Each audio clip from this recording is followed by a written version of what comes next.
ఈరోజు ఏపీ వార్తాపత్రికలో వచ్చిన వార్తలు, ఆ వార్తల వెనుకున్న వాస్తవాల్ని విశ్లేషించే ప్రయత్నం చేద్దాం. ముందుగా ఆంధ్రప్రభ పేపర్‌లో వచ్చిన వార్తలు చూద్దాం.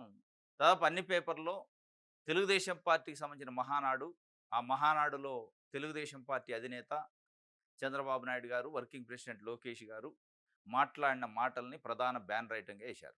అందులో వాళ్ళు మాట్లాడిన మొత్తం మాటల్లో ప్రజల కోణం కంటే వాళ్ళు రొటీన్‌గా ఎప్పుడు మాట్లాడే మాట కార్యకర్తే అధినేత, మహిళలకి ప్రాధాన్యత, లేదంటే ఎన్టీ రామారావు గారికి భారతరత్న ఇవ్వాలి, తెలుగువారి ఆకాంక్ష అదంతా. ఇట్లాంటివి మాట్లాడారు. దాంతో పాటు రాజకీయ పార్టీలు, పక్క పార్టీలు అంటే వాళ్ళ అపోజిట్ ఉన్న పార్టీ వైఎస్ఆర్‌సీపీకి సంబంధించి గొడ్డల పార్టీ, విజనరీ పార్టీ మాది, ఆయనది గొడ్డల పార్టీ ఇట్లాంటియన్నీ చెప్పారు. దాంట్లో భాగంగా దాదాపు అన్ని పేపర్‌లో ఇదే వార్తలు ప్రధాన వార్తలున్నాయి. వాస్తవంగా ఏందంటే మహానాడు జరుగుతుంది. తెలుగుదేశం పార్టీ కూటమి అధికారంలోకి వచ్చి 2 సంవత్సరాలు పూర్తిగా వస్తుంది. వాళ్ళు ఎన్నికల సమయంలో ఈ రాష్ట్ర ప్రజలకిచ్చిన హామీలు, అది ఎస్సీలకు గావచ్చు, ఎస్టీలకు గావచ్చు, బీసీలకు గావచ్చు, మహిళలకు గావచ్చు, రైతులకు గావచ్చు, ఉద్యోగులకు గావచ్చు, నిరుద్యోగులకు గావచ్చు, అనేక వర్గాలకు సంబంధించిన వ్యక్తులకు వ్యవస్థలు ప్రజలకి ఇచ్చిన హామీల గురించి ఏమైనా మాట్లాడతారేమో అనుకున్నారు. ప్రజలు ఆశించారు. దాంట్లో సూపర్ సిక్స్‌లో ఉన్న మహిళలకు రూ. 1,500 కావచ్చు, నిరుద్యోగ భృతి కావచ్చు, నిరుద్యోగులకు ఉద్యోగాల నోటిఫికేషన్‌లు కావచ్చు, ఇటువంటి అనేకం విషయాలపైన ప్రజలు ఆశించారు మాటలు. అవి తప్ప మిగతాయన్ని మాట్లాడారు. ఇక దీంట్లో సరే ప్రధానంగా పేపర్‌లో ఇచ్చిన ప్రధాన ఐటము చూద్దాం. కార్యకర్త అధినేత తెదాపాను మోసింది, మోసేది, మోయబోయేది కూడా కార్యకర్తలే. కానీ అనుభవించేది ఎవరు మరి? మోసింది, మోసేది, మోయబోయేది కార్యకర్తే. దాంట్లో డౌట్ లేదు. మీరు చెప్పిన మాట 100కు 100% కరెక్టే. కానీ ఆ తెలుగుదేశం పార్టీ జెండా కార్యకర్తలు మోయటం వల్ల వచ్చిన ఫలితాల్ని అనుభవిస్తుందెవరు? దాన్ని ఎంజాయ్ చేస్తుందెవరు?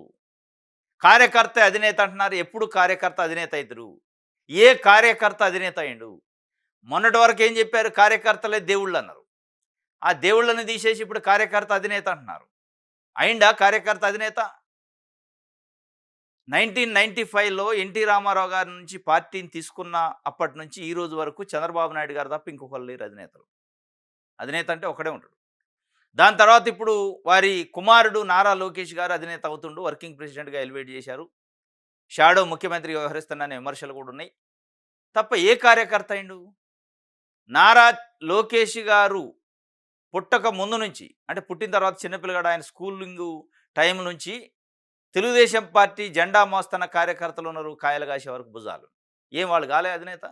వాళ్ళు గాలే వర్కింగ్ ప్రెసిడెంట్ అని ప్రజలు అనుకుంటున్నారు. కార్యకర్త అధినేత ఎప్పుడు కాడు, అవడు కూడా. ఇది కార్యకర్త అధినేత, వారసత్వం అధినేత.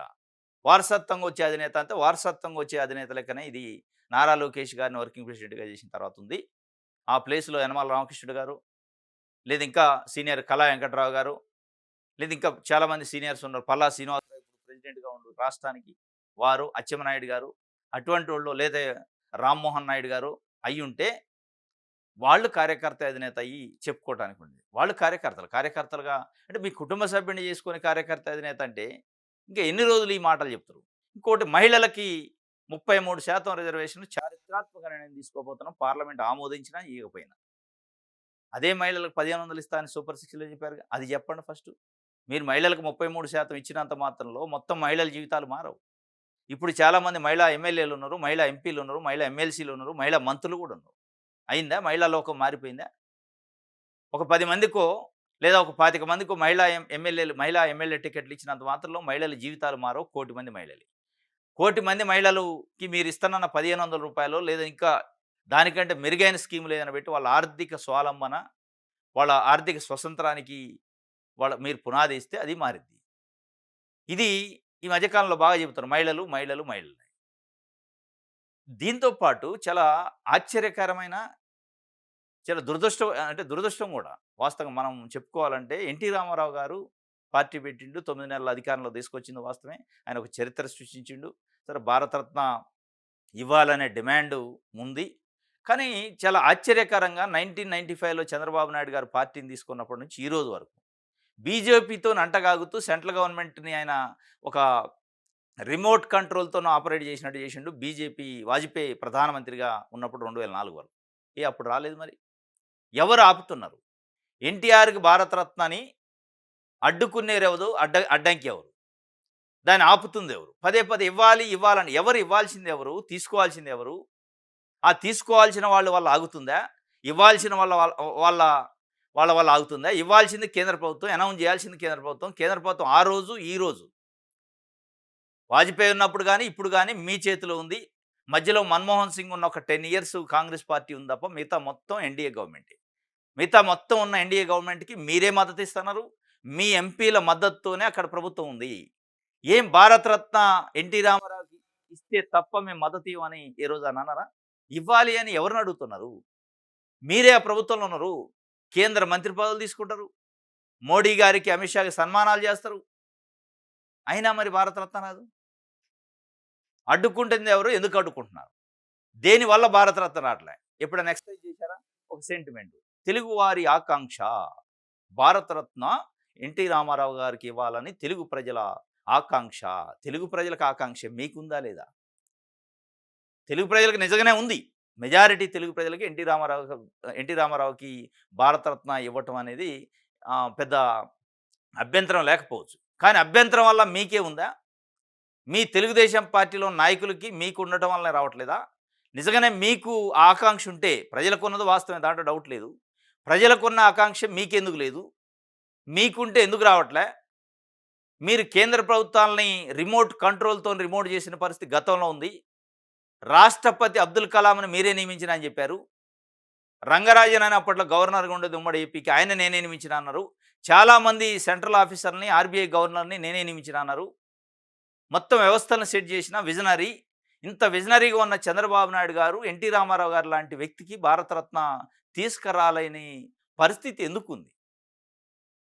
ఎవరిని మీరు తప్పుదోవ పట్టిస్తున్నారు? ఎక్కడ ఆగుతుంది? ఏ ప్రజలో, ఏ పార్టీయో వ్యతిరేకిస్తే ఆగుతుంది. ఎవరన్నా వ్యతిరేకించారా? బాహాటంగా కొంతమంది సరే ఏ పని చేసినా కొంతమంది వద్దనొచ్చు, కొంతమంది కావాలనొచ్చు. అది సహజం. కానీ మిగతా అన్ని పనులు అయితున్నప్పుడు ఎన్టీ రామారావు గారికి భారతరత్న అడ్డుకుంటుంది ఎవరు? అడ్డంకి ఎవరు? అంటే ఎవరు లేరు అడ్డంకి. ఉన్నదల్లా మీకు ఆకాంక్ష లేదేమనిపిస్తుంది అనేది ఈరోజు సగటు తెలుగు ప్రజల ఆలోచన. ఇప్పటికైనా మీరు ఇనిషియేటివ్ తీసుకోండి. మనస్ఫూర్తిగా చెప్పండి. ఎన్టీ రామారావు గారికి రావాలి, ఇవ్వాల్సిందే అని మోడీ గారికి మనస్ఫూర్తిగా చెప్పండి. 24 అవర్స్‌లో అనౌన్స్ అయింది. 24 అవర్సే, ఎక్కువ కూడా కాదు. నరేంద్ర మోడీ గారికి దగ్గరికెళ్ళి ఎన్టీ రామారావు గారికి ఈ నెక్స్ట్ రాబోయే భారతరత్నాల్లో పేరు ఉండాల్సిందే అని చెప్పండి. అప్పటికల్లా కూడా కాదు, ఇప్పుడే అనౌన్స్ చేస్తారు. నెక్స్ట్ రాబోయే భారతరత్న ఎన్టీ రామారావు గారని. చాలామందిని చూస్తున్నాం మనం. భారతరత్నాలు, ఈ పద్మశ్రీలు, పద్మవిభూషణ్లు ఇచ్చే సందర్భంలో ఓవర్ నైట్‌లో వస్తా ఉన్నాయి. వాళ్ళు ఎలిజిబిలిటీ ఉండొచ్చు. వాళ్ళు ఎక్కడెక్కడనో ఉన్న ఎప్పుడో సర్వీస్ చేసిన వాళ్ళు కూడా గుర్తించి ఇస్తున్నారు. బీహార్‌లో అతనికి ఒక బీసీ నాయకుడు, మాజీ ముఖ్యమంత్రి అటువంటి వాళ్ళకు కూడా ఇచ్చారు. మరి మనకెందుకు రాదు? అంటే ఎన్టీ రామారావు గురించి మోడీకి తెలవదా? అమిత్ షాకి తెలవదా? కేంద్రంలో ఉన్న రాజకీయ పార్టీ నాయకులకు తెలవదా? అందరికి తెలుసు. అందరికీ ఇష్టమే. కానీ ఇక్కడ తీసుకోవాల్సిన వాళ్ళకి ఆకాంక్ష లేదు. తెలుగుదేశం పార్టీకి ఆకాంక్ష లేదు. దానికి రీజన్ ఏందంటే భారతరత్న ఎన్టీ రామారావు గారికి అనౌన్స్ చేస్తే ఎవరు తీసుకోవాలి దాన్ని అనేది ప్రశ్న. కొడుకులు తీసుకోవాలనా? కూతుర్లు తీసుకోవాలనా? అల్లుడు తీసుకోవాలనా? మనవళ్ళు తీసుకోవాలనా? భార్య తీసుకోవాలనా? ఇగో ఇది అసలు సమస్య. దీని పక్కన పెట్టి ఆకాంక్ష, ఆకాంక్ష అని చెప్తున్నారు. ఇది ఒక వార్త ఆంధ్రప్రభకు సంబంధించి మొత్తం బ్యానర్ వేయడం అయితే ఇగో ఎన్టీఆర్‌కి భారతరత్న ఇది తెలుగు ప్రజల ఆకాంక్ష మహానాడులో ఏకగ్రీవ తీర్మానం. దాదాపు నాకు తెలిసి ఎన్టీ రామారావు గారు చనిపోయిన దగ్గర నుంచి ఇప్పటి వరకు పదుల సంఖ్యలో తీర్మానాలు చేశారు. ఏకగ్రీవ తీర్మానం మహానాడులో. ఏది భారతరత్న ఇవ్వాలి. కానీ రావట్లేదు. అంటే ఇది సమర్థత, అసమర్థత, విజనరీయా కాదా? ఏం విజనరీ ఇది? ఏం కమిట్మెంటు? ఇన్ని సార్లు ఏకగ్రీవ తీర్మానాలు తెలుగుదేశం పార్టీలో చేసిన తర్వాత ఎందుకు రావట్లే భారతరత్న అనేది సగటు తెలుగు ప్రజల ప్రశ్న. Telugu Desam party cadre, women power, సమర్థ నేతలకు గుర్తింపు 2029 ఎన్నికలకు 33% మహిళా రిజర్వేషన్లు అమలు చేయండి. ఎస్సీల పరిస్థితి ఏంటి? ఎస్టీల పరిస్థితి ఏంటి? బీసీల పరిస్థితి ఏంటి? ఇప్పుడు ఓపెన్ కేటగిరీలో ఉన్న సీట్లు ఎస్సీలు, ఎస్టీలు తప్ప మిగతా అన్ని ఓపెనే. ఆ ఓపెన్‌లో ఇస్తారా? ఎస్సీ, ఎస్టీలలో ఇస్తారా? ఆ ఓపెన్‌లో ఇస్తే అంటే ప్రజల ఆకాంక్ష ఏందంటే మీరు శభాష్ 33% రిజర్వేషన్ ఇయ్యండి మహిళలకి తప్పులేదు. మీరిచ్చే 33 ఓపెన్ కేటగిరీలో ఉన్న సీట్లు ఇవ్వండి. అవి గూడా ఓపెన్ వాళ్ళకి ఇయ్యొద్దు. ఎస్సీ, ఎస్టీ, బీసీలకి ఇవ్వాలి. అప్పుడు మీరు నిజంగా ఇచ్చినట్టు. ఇక మేము మహిళలకి ఇచ్చినన్ని మళ్ళా మీ కుటుంబ సభ్యులలో ఉన్న మీ కుటుంబ సభ్యులైన మహిళలకిచ్చి, మేము మహిళలకి ఇచ్చినవంటే ఇస్తే ఏంది? ఇయ్యకపోతే ఏంటి? సగటు సామాన్య మహిళలకి ఎస్సీలు, ఎస్టీలు, బీసీలకు సంబంధించియి. ఇట్లా అనేక అంశాలపైన మహానాడులో మాట్లాడతారు అనుకున్నారు. ఇక నైపుణ్య వనరులుగా యువత జెన్‌జీ కోసం సంస్కరణలు రాష్ట్రానికి భారీ ఎత్తున పెట్టుబడులొస్తున్నాయి. అవకాశాలను అందిపుచ్చుకోవాలి. యువత రాజకీయాల్లోకి రావాలి. సోషల్ మీడియా ఫేక్ కంటెంట్‌ల పట్ల అప్రమత్తంగా ఉండాలి. టీడీపీ కేంద్ర కార్యాలయంలో జెన్‌జీ విద్యార్థులతో మంత్రి లోకేష్ ఆత్మీయ భేటీ. జెన్‌జీ విద్యార్థులట ఐదుగురున్నారు. నలుగురే ఉన్నారు. లోకేష్ గారు తప్ప. ఇది వార్త. ఎందుకు వార్తాపత్రికలు, టీవీ ఛానెల్‌లు కూడా మరీ ప్రజల్ని బ్లఫ్ చేసే కార్యక్రమం? మీకుంటే ఇష్టం ఉండొచ్చు. లోకేష్ గారి పైనో, తెలుగుదేశం పార్టీ పైనో, లేదంటే ఇంకో పార్టీ పైన వ్యతిరేకత ఉండొచ్చు. కానీ దాన్ని జంజీ యువతతోని నారా లోకేష్ గారు సమావేశం. ఎవరు ఈ జంజీ యువత నలుగురు? తెలుగుదేశం పార్టీ కార్యకర్తలా? లేకపోతే విద్యార్థులా? నిజంగా ఆ జంజీ అంటే వీళ్ళేనేగా? వీళ్ళతో సమావేశమైంది నిన్నటి నుంచి సోషల్ మీడియాలో చాలా అద్భుతం సృష్టించినట్టు రాస్తాను. ఇది గాదు గదా!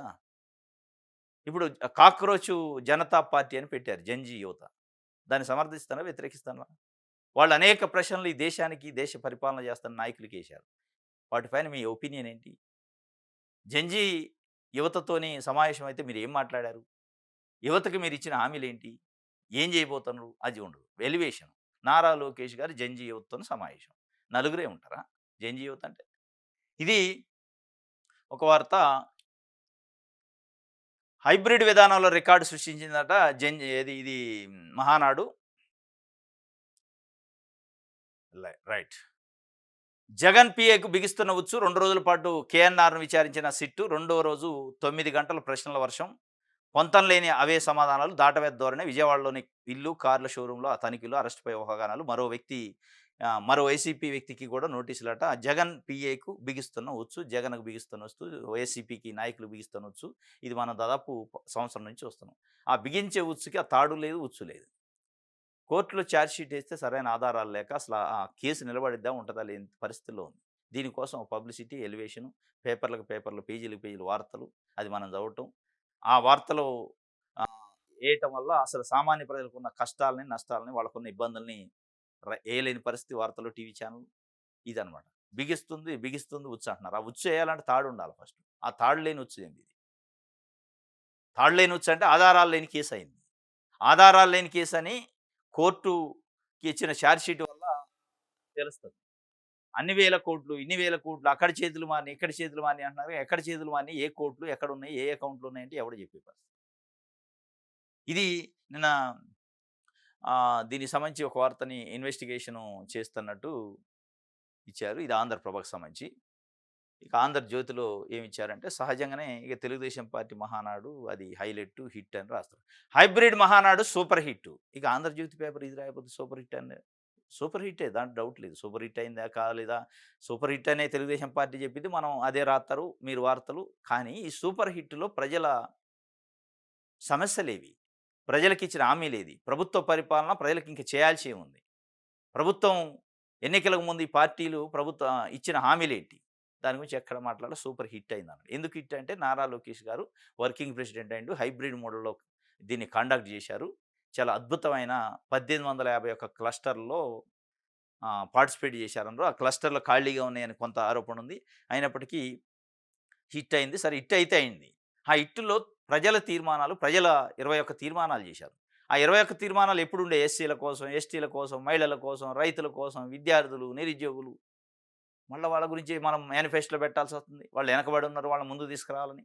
ఇన్ని మహానాళ్ళు జరిగిన తర్వాత, ఇన్ని తీర్మానాలు చేసిన తర్వాత ఎందుకు వాళ్ళు ముందు పట్టలే? మళ్ళా వాళ్ళ కోసం మేనిఫెస్టోలో పెట్టాల్సిన పరిస్థితి ఏంది? పెట్టిన వాటిని హామీలు చేసే హామీల పరిస్థితి ఏంటంటే, హామీల అమలు పరిస్థితి ఏందంటే చెప్పరు.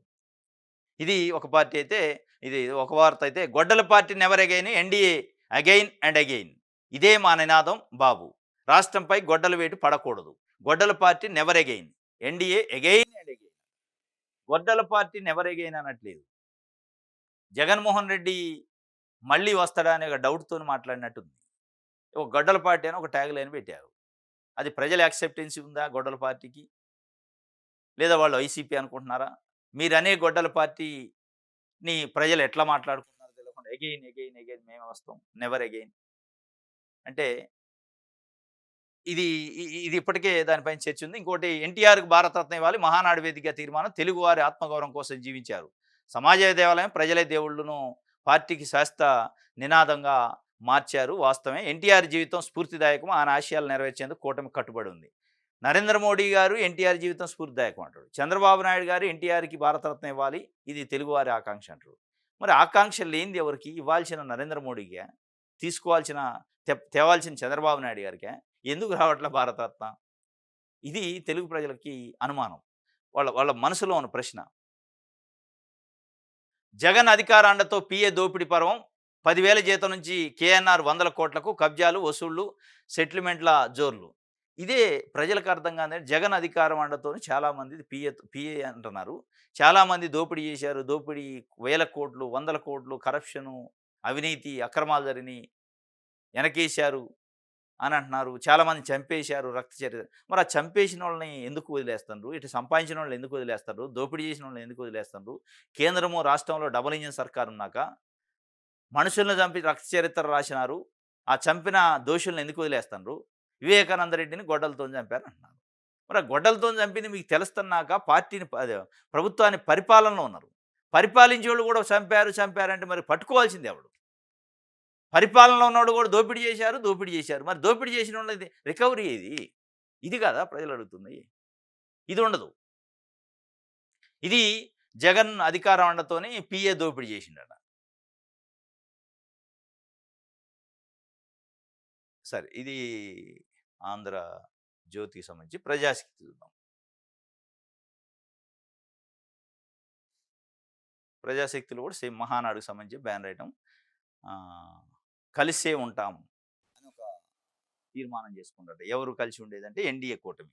కలిసే ఉంటాము టీడీపీ, జనసేన, బీజేపీ కూటమి పైన మహానాడు తీర్మానం. దీనికి తీర్మానం ఎందుకు? వాళ్ళు వద్దన్నా కలిసి ఉంటారా? కలిసే ఒక 2, 3 రాజకీయ పార్టీలు ఒక ఎన్నికల కోసం కూటమిగా ఏర్పడి కంటెస్ట్ చేస్తే ఇక ఎప్పుడు కలిసే ఉంటాం అని తీర్మానం చేసుకుంటే ఆ పార్టీ జెండా ఎందుకు? ఈ పార్టీ జెండా ఎందుకు? పదే పదే ఈ మధ్య పవన్ కళ్యాణ్ కూడా అన్నాడు 15 సంవత్సరాల పాటు మేము కలిసి ఉంటామని. మరి ఎందుకు మీ పార్టీ ఎందుకు అందులో కలిపితే అయిపోయాయి? 15 సంవత్సరాలు మీరు అందులో కలిసి ఉండేదానికి. తెలుగుదేశం పార్టీ కూడా మేము బీజేపీ, జనసేనతోని కలిసే ఉంటాము.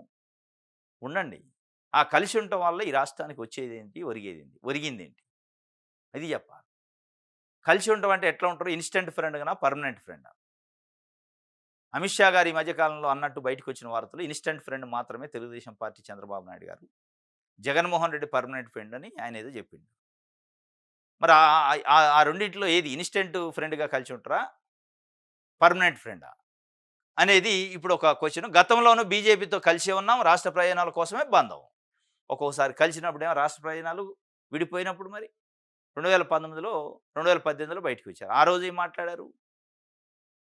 ఇప్పుడు దీంట్లో వార్త ఇచ్చారు. రాష్ట్రంలో తెలుగుదేశం, జనసేన, బీజేపీ కూటమి కలిసే ముందుకు సాగుతుందని టీడీపీ స్పష్టం చేసింది. ఈ మేరకు మహానాడు రెండవ రోజు రాజకీయ తీర్మానాన్ని ఆ పార్టీ ఆమోదించింది. గడిచిన 2 నెలల్లో కూటమి మైత్రి బంధం మరింత బలపడింది. ప్రధాని మోదీ, మన అధినేత చంద్రబాబు, యువనేత లోకేష్‌పై చూపుతున్న ప్రేమ, అభిమానాలు వెలకట్టలేనివి. కరెక్టే.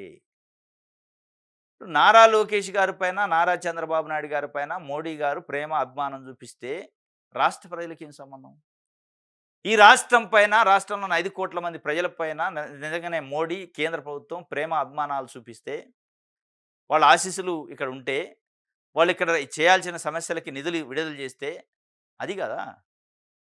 కేవలం నారా లోకేష్ గారికి, చంద్రబాబు నాయుడు గారికి ఇద్దరు వ్యక్తులకి ప్రేమ, అభిమానాలు చూపించటం వల్ల వాళ్ళకి ప్రయోజనం ఉంటది. రాష్ట్రానికి ఏంటి ప్రయోజనం? లేదా జనసేన అధినేత పవన్ కళ్యాణ్ పైన ప్రేమ, అభిమానం చూపిస్తే ఆయనకు ఉంటదేం ప్రయోజనం? లేదా జనసేన అధినేత చంద్రబాబు నాయుడు గారి పైన ప్రశంసలు కురిపిస్తే వాళ్ళిద్దరికీ ఏమైనా బెనిఫిట్ ఉంటదేమో?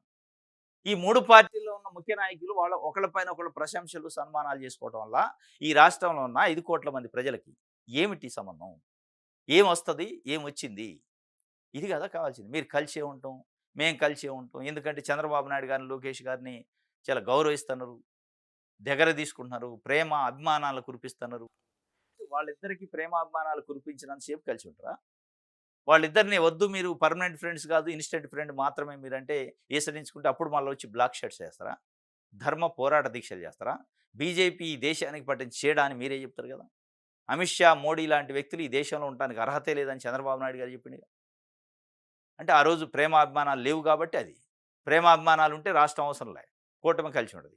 ప్రేమాభిమానాలు వాళ్ళు ఇవ్వనప్పుడు, వాళ్ళు లెక్క చేయనప్పుడు, వాళ్ళు పట్టించుకోనప్పుడు, వాళ్ళు ఏదైనా కేసులు తిరగదోడతారని భయం ఉన్నప్పుడు, బయటకొచ్చినప్పుడు, అప్పుడు ఈ రాష్ట్రము, రాష్ట్రానికి ప్రత్యేక హోదా చాలా గుర్తొస్తాయి. ఇది కలిసే ఉంటాం అన్నారు. ఎవరు వద్దనలే. కలిసి ఉండండి. కలిసే ఉంటారు. ఎట్లాగో వద్దన్నా ఆగరు. ఎప్పుడు ఆగుతారంటే ఓడిపోతే ఆగుతారు. అప్పటి వరకి ఆగే పరిస్థితి ఉండదు. హామీల అమలు గురించి హామీలు మరిచి మహానాటకము సూపర్ సిక్స్‌లు, సెవెన్‌లపై చర్చించకుండా మహానాడు పేరుతో గొప్ప హైడ్రామా. 2 ఏళ్లలో ప్రజలకిచ్చిన హామీలపై కనీసం చర్చ లేకుండా అంతా బాబు భజనే. తాము కొత్తవి ఇవ్వకపోగా జగన్ ఇచ్చిన పథకాలన్నీ ఎందుకు రద్దు చేశారో చెప్పకుండా వంచన. విద్య, వైద్యం, వ్యవసాయ రంగాలు నిర్వీర్యంపై చర్చించకుండా దాటవేత. 6 లక్షల పెన్షన్లు ఎందుకు తగ్గాయి? 50 ఏళ్లకే పెన్షన్ ఇస్తామన్న హామీ ఏమైంది? మెగా డిఎస్సీలు అర్హులకు తీవ్ర అన్యాయంపై మాట మాత్రమే చర్చించరా? ఇప్పుడు బాబు కేబినెట్లో మరియు రాజ్యసభలో మహిళలకు అవకాశం కల్పించకుండా ఎప్పుడో జరిగే ఎన్నికలు 33% రిజర్వేషన్లు ఇస్తామంటూ మరో వంచన. మొత్తంగా బోరు కొట్టించే ప్రసంగాలు, జగన్పై వ్యక్తిగత విమర్శలు మినహా మహానాడులో ఏ ఒక్క అంశంపైనైనా నిర్మాణాత్మక చర్చ ఏది? డిజిటల్ డ్రామా అటర్ ఫ్లాప్, ఎలవెలబోయిన కష్ట ప్రాంగణాలు, సొంత క్యాడర్లకే బోరు కొట్టించేలా ఊకదంపుడు ఉపన్యాసాలు, ఎప్పట్లాగే ఎన్టీఆర్కి భారతరత్న ఇవ్వాలంటూ మరోసారి ఉత్తుత్తి తీర్మానాలు. ఎన్టీఆర్కి భారతరత్న ఇవ్వాలంటూ ఉత్తుత్తి తీర్మానాలను సాక్ష్యాలు, ఇది వాస్తవం, ప్రజలు కూడా అనుకున్నారు. ఇక సరే బోరు కొట్టించిన వెలవెలబోయినాయి అనేది అది మనకు సంబంధించింది కాదు. సాక్షి పేపర్ రాసింది కానీ వెలవెలబోయినా బోరు కొట్టించిన ప్రజలకు ఉపయోగమైంది. వెలవెలబోయిందా లేదా ఇప్పుడు ఎట్లాగా టీవీలలో ఆన్ చేస్తే అందరికి వస్తుంది ఆడ ఉన్నా లేకపోయినా. కానీ ప్రజల చర్చ ఏం జరిగింది? నిజంగానే ఇచ్చిన హామీల గురించి చర్చ జరిగిందంటే హామీలు మరిచారు, రాజకీయాలు మాట్లాడారు. హామీలు మరిచారు, ఉత్తుత్తి మాటలు చెప్పారు. హామీలు అమలు ఎందుకు కాలేదు? ఎందుకు అయినాటి ఎన్నయినాయి? కానోటికి ఎందుకు కాలే? మరి ఇప్పుడున్న రాష్ట్రం పరిస్థితి ఏంది? ఆర్థిక పరిస్థితి ఏంది? కేంద్ర సహకారం ఏంది? కేంద్ర సహకారం ఉంటే అమరావతి ఏమైంది? పోలవరం ఏమైంది? ఏమి ఇస్తున్నారు? ఏం తెచ్చారు? గడిచిన 2 ఫుల్ బడ్జెట్లలో రాష్ట్రానికి ఆంధ్రప్రదేశ్ రాష్ట్రానికి కేంద్రం నుంచి వచ్చిన నిధులేవి? రాకపోతే ఎందుకు రాలేదు? ఇవి ఏది చర్చ లేదు. ఇది కదా ప్రజలకు కావాల్సింది. ఈ రోజుకి కూడా వడ్లు, మొక్కజొన్నలు, పొగాకు, మిర్చి ఇట్లాంటి కేంద్ర ప్రభుత్వం కొనుగోలు చేయాల్సిన పంట కొనుగోలు చేయాల్సిన దాంట్లో ఎందుకు అలసత్వం? ఎందుకు అన్యాయం జరుగుతుంది రైతులకి? మనం డబుల్ ఇంజిన్ సర్కారు బుల్లెట్ స్పీడ్ వేగంతో వెళ్తుంటే అంటే ఎక్కడా లేదు సమానం. దాని గురించి చర్చే లేదు, సమానం కాదు. రైట్. డీమెరిట్ డిఎస్సి తప్పుల తడగ్గా పోస్టుల భర్తీ, డిఎస్సి బాధితులకు మొండి చేయి. సూపర్ న్యూమరీ పోస్టులకు అంగీకరించని బాబు సర్కారు హైకోర్టులో నిజాయితీ నిరూపించుకున్న పట్టించుకొని పోయినా అవకాశం కోల్పోయి తీవ్రంగా నష్టపోతున్న అభ్యర్థులు ఇప్పటికి దాదాపు 1 వీక్ నుంచి డిఎస్సి పైన మాజీ ముఖ్యమంత్రి YS Jaganmohan Reddy press meet పెట్టిండు. దానికి ముందు కూడా ఆరోపణలు ఉన్నాయి. దాని తర్వాత కంటిన్యూగా చర్చ జరుగుతుంది. డిఎస్సిలో అవకతవకలు జరిగినాయి అని చెప్పి ఒక అనుమానాలు, చర్చలు, దానిపైన కొన్ని ఆధారాలతో సహా వైసీపీ నాయకులు బయటపెట్టారు. దానిపైన కనీసం ఆ విద్యాశాఖ మంత్రో, విద్యాశాఖ కమిషనరు సమాధానం ఇది కాదు, ఇది తప్పు వాళ్ళు ఆరోపించిందని కూడా చెప్పే పరిస్థితి లేదు. అంటే తప్పు అని చెప్పట్లేదంటే మౌనం అర్ధాంగీకారం అంటారు. ఇప్పుడు వాళ్ళు ఇచ్చారు కొన్ని ఆధారాలు. ఆధారాలు చూపుతూ ప్రెస్ మీట్ పెట్టి ఇగో ఈ ఆధారానికి ఇది సమాధానం, ఈ ఆధారానికి ఇది సమాధానం, ఈ ఆధారం కరెక్ట్ కాదు, ఈ ఆధారం మంచిది, ఇది ఇది ఇది ఇట్లా ఉంది అని చెప్పే ప్రయత్నం చేయాలి కదా! వాళ్ళు ఆన్ రికార్డ్ ఆధారాలు ఇస్తున్నప్పుడు ఆధారాల పైన మీరు మాట్లాడట్లేదు అంటే వేగ్గా లేదు లేదు అదంతా ఉత్తదే అంటే కుదరదు. అది కాదు రాజకీయ ప్రకటన కాదు కావాల్సింది. రాజకీయ ప్రకటన కాకుండా వ్యవస్థాపరమైన ప్రకటన కావాలి. వాళ్ళు ఇచ్చిన దాంట్లో ఇగో ఈ పేరుంది, ఫస్ట్ ర్యాంక్ వచ్చింది, ఆయన అనౌన్స్ చేయలేదంటే ఎందుకు చేయలేదు? దానికి కారణాలేంటి? అసలు అందరు సెలెక్ట్ అయిన అభ్యర్థులు తప్ప మిగతా వాళ్ళకి ఎందుకు కాల్ లెటర్లు రాలేదు? ఎందుకు మెసేజ్‌లు రాలేదు? అసలు వాళ్ళకొచ్చిన మిగతా వాళ్ళు సెలెక్ట్ కాని అభ్యర్థుల మార్కులు ఎందుకు డిస్క్లోజ్ చేయరు? బయట ఎందుకు పెట్టకూడదు? దీంట్లో సీక్రెట్స్ ఏంది? అనేది చెప్పరు. ఎట్లయితే ఆంధ్రప్రదేశ్‌లో 2024లో జరిగిన ఎన్నికల్లో రాత్రి 8 గంటల నుంచి మధ్యరాత్రి 2 గంటల వరకు జరిగిన పోలింగ్‌కి సంబంధించి ఆ సీసీ ఫుటేజ్ వీడియో ఇవ్వమంటే బయటికియ్యరు. 12.5% అంటే గేట్లు క్లోజ్ అయిన తర్వాత పోలింగ్ జరిగింది. ఆ 12.5% ఓట్లేసిన ప్రజల వీడియో ఫుటేజ్ ఇయ్యండి అంటే ఇవ్వరు. అది ఇవ్వటానికి రాదు అంటారు. ఏ రకంగా సాధ్యం 8-2 గంటల వరకు ఆ స్థాయిలో 8% దాకా పోలింగు సాధ్యమైద్ది. గేట్లు క్లోజ్ అయ్యాక అంతమంది అసలు ఆ గ్రౌండ్‌లో ఎట్లున్నారు? అన్ని గంటల సేపు పోలింగ్ జరిగేంత గేట్‌లలో గేట్లేసే టైంలో ఎట్లా వచ్చారు? పగలంతా ఎక్కడికెళ్లారు? సరే ఇదంతా ఒక రీజన్ అయితే కనీసం ఆ సీసీ ఫుటేజ్ ఇస్తే ట్రాన్స్‌పరెన్సీగా ఉంటదంటే లేదు లేదు మేమియ్యం. సేమ్ డీఎస్‌సీ పరిస్థితి కూడా అదే ఉంది. ఇది ఒక వార్త సాక్షికి సంబంధించి విషయాలు అందులో చూద్దాం. సిద్ధం కండి. స్థానిక పోరుపై మహానాడు పిలుపు. మహిళలకు 33% సీట్లు, వెనకబడిన వర్గాలు, బడుగులకు అండగా ఉంటాం. సంపద సృష్టించి సంక్షేమం అమలు చేస్తాం. వెనకబడిన వర్గాలకు, బడుగులకు అండగా ఉంటాం. బడుగుల పార్టీ మాది, బీసీల పార్టీ మాది. బీసీల పార్టీ, బడుగుల పార్టీ అని చెప్తారు స్టేజీల మీద. కానీ ఒక్క బీసీ ముఖ్యమంత్రి గాడు ఆ పార్టీ అధికారంలోకి వస్తే, ఒక్క బీసీ ఆ పార్టీకి జాతీయ అధ్యక్షుడు గాడు, వర్కింగ్ ప్రెసిడెంట్ గాడు. మహిళలకి మేము 33% రిజర్వేషన్ ఇస్తున్నట్టు ఒక్క మహిళ ముఖ్యమంత్రి కాదు, ఒక మహిళ అధ్యక్షురాలు కాదు, జాతీయ అధ్యక్షురాలు, వర్కింగ్ ప్రెసిడెంట్ కాదు. అయితే ఇది మళ్ళీ వాళ్ళ కుటుంబ సభ్యులైతురు. ఇది సిద్ధంగా అండి స్థానిక పోరుకి మళ్ళా జెండా మోయండి. గెలిపించండి మమ్మల్ని. దానికోసం కార్యకర్తే అధినేత. కథం ఒక స్లోగన్. కార్యకర్తే అధినేత అంటే ఏ కార్యకర్తకి ఆ కార్యకర్త అబ్బా! నేను అధినేతనని ఫీల్ అవ్వాలి. ఫీల్ అవ్వటం తప్ప అక్కడ ఏమి ఉండదు. అధినేత చంద్రబాబు నాయుడు గారు. ఆయన తర్వాత లోకేష్ గారు వారసత్వంగా. దాని తర్వాత అయితే గీతే వాళ్ళ కుటుంబంలోనే దేవాంశ్ గారు లేదా ఇంకోళ్ళు ఎక్స్‌వైజెడ్ ఎవరో ఒకరు.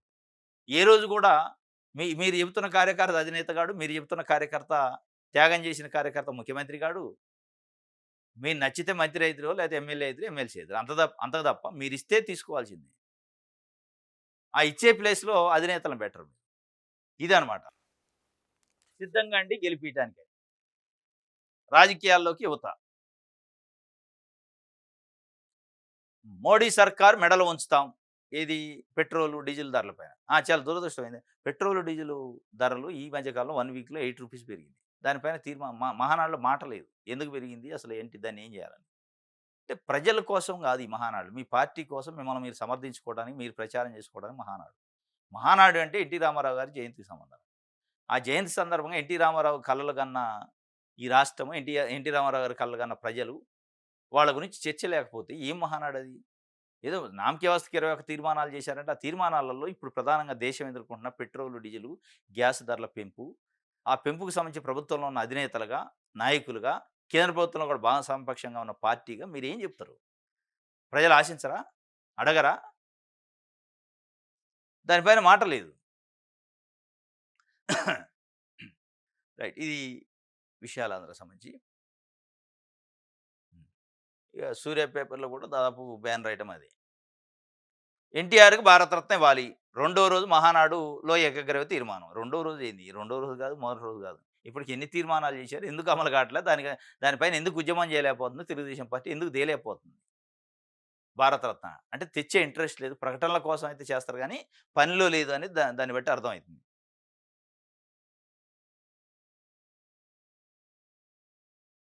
రైట్. కూటమి ప్రభుత్వానికి ఎన్టీఆరే మార్గదర్శక. ఆ స్ఫూర్తితోనే కూటమి ప్రభుత్వం అన్న క్యాంటీన్లు నడుపుతుంది. ప్రజాపక్షం వహించిన గొప్ప నేత ఎన్టీఆర్. ఎన్టీఆర్ జయంతి వేళ డిప్యూటీ సీఎం పవన్ కళ్యాణ్ కూటమి ప్రభుత్వానికి ఎన్టీఆరే మార్గదర్శి. ఎన్టీఆరే మార్గదర్శి అయితే మరి ఆయనకు సంబంధించిన అనేక ఆశయాలున్నాయి. ఆ ఆశయాల సంగతి ఏంటి? ఇప్పుడు ఎన్టీఆర్ ఏ రోజు భూములు ఇయ్యండి, పేదలు తీసిపోయి, రైతులు తీసిపోయి, పారిశ్రామికవేత్తలకు పెట్టుబడిదారులకు అనలేదు కదా! పెట్టుబడిదారుల కోసం, పారిశ్రామికవేత్తల కోసం ఆగమేఘాల మేము పనిచేస్తాం. దానికోసం ప్రభుత్వం ఉందని చెప్పలే. ఆయన పేదోడికి పట్టెడు అన్నం పెట్టాలి, ఉండటానికి గూడియ్యాలి, తినటానికి తిండి పెట్టాలి, కట్టుకోవడానికి బట్టివ్వాలి. ఇది మన ఆకాంక్ష అని చెప్పింది. అది నెరవేరుతుందా ఈరోజు? రైతుల భూములు తీసిపోయి పారిశ్రామికవేత్తలకి ఇస్తున్నారు. ఈరోజు జరుగుతుందది. ఇది ఒక వార్త.